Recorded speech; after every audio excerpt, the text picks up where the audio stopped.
I want to tell you a story about a girl named Emilia. Some of you know that every year a group of us go to Peru and we do some medical outreach. We do some school building, we build the local church, and we do a lot of help in a little tiny area along the Amazon River near Iquitos. Emilia lives in San Regis. It's a tiny village of about 300 to 500 people along the Amazon River in Peru. They're farmers, they're fishermen, they're very humble people. When we went last year, we were the very first doctors and help from the United States that we know of that had ever been to San Regis. And the entire village showed up in full fanfare when we arrived. Literally, the entire town was there. No one's ever been here to San Regis. We're the first ones. And so they brought a band out and they're gonna do some dancing. So they've come from a lot of the outside villages in here right now to be with us today. We saw patients for about 12 hours that day. The village only has electricity for a few hours every night, and they turn the generators on until 8 p.m. The small building that we were in didn't have lights, but several men came in and they wired in 2 light bulbs. These guys decided to install some lights right now. So we have lights all night long. They're not union. These guys are, they're not even paid by the hour, I don't know. Our team saw every kind of spiritual and physical condition that you could imagine. Torn ligaments and intestinal viruses, malnourishment, dehydration, even physical ailments and injuries that we weren't able to help with. These guys are handling everything from injections in sore joints and knees and elbows, arthritis, they're handling parasites, they're handling all sorts of different, they're diagnosing and then they're giving medicines based off of that. In the first hour is when we met Emilia, and she came in to get her blood glucose checked just like everybody else did. And she looked like she was in pain, but we didn't necessarily know why. And then we saw her blood glucose reading. It simply said the word high. And you and I know exactly what that means. We tested her blood glucose several other times, and each time the glucometer said high.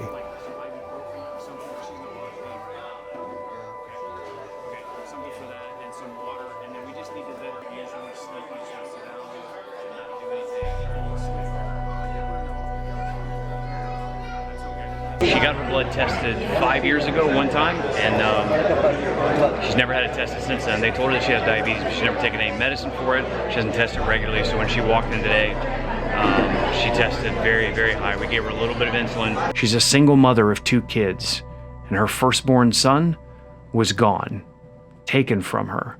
You see, when the father of her children found out that she has type 1 diabetes, he took their son and left her completely alone. You see, in Peru, a diagnosis of type 1 diabetes may as well be a death sentence. No one wants the extra burden and the stress of having to take care of someone who is sick. Even marriage isn't much of an option after someone has a diagnosis like this. Anybody who lives here, if they need any kind of medical attention, they're going to come here. Well, last night while we were teaching those 7 women about how to use their meters and how to test their blood sugar and how to eat, the doctor, Dr. Harry, who works here and has for a long time, came in and told us that he has diabetes and he has had it for a long time and he doesn't have any supplies, and he's the doctor that runs this clinic. So we are going to leave them some supplies, 15 meters and test strips, more than enough test strips. They have a ton of test strips. We're going to take this in and give it to Dr. Harry right now.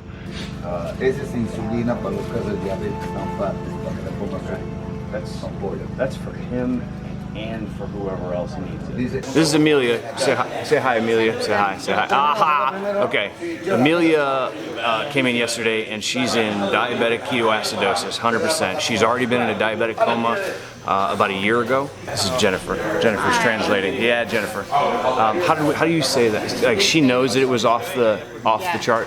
glucosa estaba más arriba de ese número que estaba en la cartilla. We gave her so much insulin, but she should be on an insulin drip. If she was in DKA, she would be in the hospital in the US, but she doesn't have that. What we're gonna do is we're gonna take her with us to Nauta, and then we're gonna get her up to Iquitos, where there's a hospital up there. We are here at the emergency room. We just brought Emilia to the clinic. She is here in the hospital right now, and they have confirmed she is in ketoacidosis, but we caught her in time. We had given her enough insulin injections over the last 2 days, and we brought her by boat, by bus, by motocar, by every means possible. We got her here, and I just want you guys to know how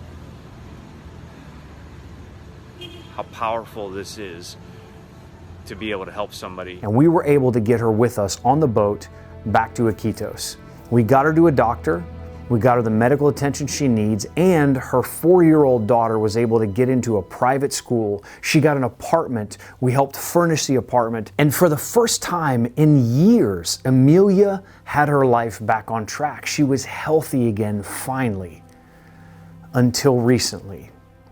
A few weeks ago, we got a report from our friends, the Aramborgos family, that Emilia, under pressure from her family, they coerced her into going back to San Regis, and she caved.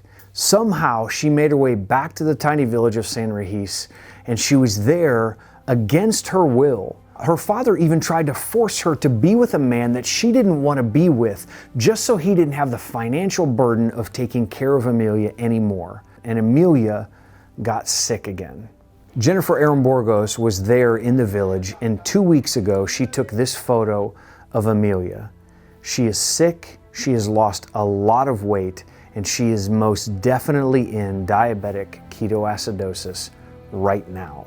Now, without medical care, without the attention that she needs, and without a support system, she's in trouble, and she needs our help. We want to arrange for her to come back to Iquitos. She will never go back to San Regis again. She will never be pressured into this situation again. She's learned her lesson. Every single day on this missions trip, we see between 1,000 to 2,000 different people, and every single one of them have a story, and I want to help every single one of them. Emilia is just one person, but if we can help one person, the entire trip is worth it. That's the way I look at it. If I can help one, it's worth it. This stack of note cards is basically everybody that we've seen today, given medicine to, checked blood sugar, checked blood pressure, and they've all been seen by a doctor. This is just up, I think it's about what? It's probably about 5 hours worth of patients that we've seen so far. On July 5th, we take a team back down to Peru, and this is where we need your help. There are 2 ways that you can help Emilia. The first one is you can donate supplies. Now, this could be anything from meters, test strips, insulin, pens, alcohol swabs, any of it. I know every year I stack a bunch of things in the back of my closet and I save them up, and they're things that I'm not using. And I put them in bags and I take them with me to Iquitos, to Peru, to help people who don't have it. If you have any of these supplies, we would love for you to donate them. Already, so many people have sent in boxes just like this with test supplies and things that they are not using. The second way that you can help is you can donate. Very simply, it is going to cost $7,000 to help rescue Emilia. What that will do is it will pay for her travel back to Iquitos. It will rent an apartment for 3 months for her. It will help furnish her apartment. She'll have the food that she needs. It'll get her a doctor care. It'll get her daughter back into school, and she can get her old job back. Her job for a long time was being a nanny to a family with young kids, and she wants to support herself. We don't need to long-term support Emilia. We just need to help get her feet back on the ground.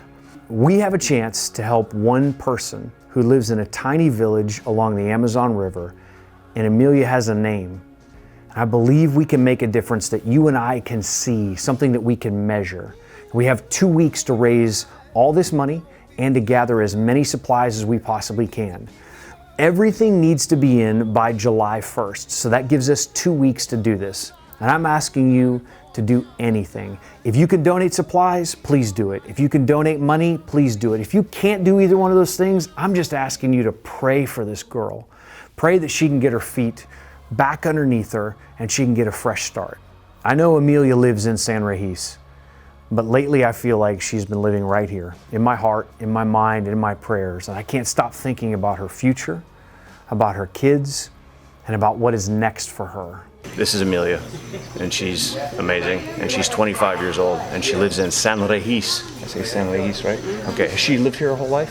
¿Naciste en este pueblo? She has? All right, born and raised here. Born and raised, San Regis. Okay, gracias. Hey, puño. Puño. Yeah, puño means fist bump. I learned that, that's good. Okay, she's a trooper. When you don't feel strong enough, everybody needs to pick me up, and you can count on me. Yeah, you can count